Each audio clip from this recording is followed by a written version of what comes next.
Всем привет, с вами я, Анатолий Наговицын. Вся Якутия горит. Лесные пожары угрожают населенным пунктам. Все жители Якутии задыхаются дымом.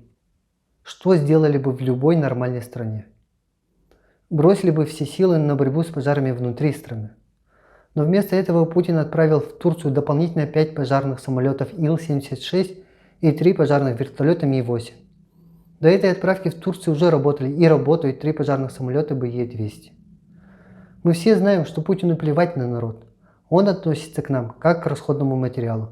И единственное, что его волнует, это его рейтинг. Если бы глава Якутии или депутаты Государственной Думы, а их у нас целых 2 штуки, Данчикова и Тумусов, возмутились бы такому отношению к собственному народу, Путину пришлось бы отреагировать и отправить к нам дополнительно, хотя бы еще парочку самолетов, например.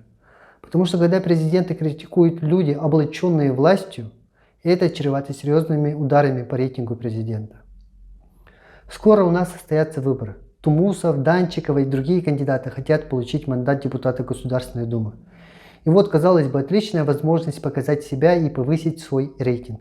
Но все эти люди ни одного слова никогда не скажут с критикой в адрес президента, потому что они боятся и никогда не смогут найти в себе смелости защитить интересы обычных граждан, то есть нас с вами. Я и наша партия «Яблоко» не боимся критиковать Путина и сделаем все, чтобы он окончательно не разрушил нашу с вами страну. Подписывайтесь на мой канал, ставьте лайки и делитесь этим видео в своих социальных сетях.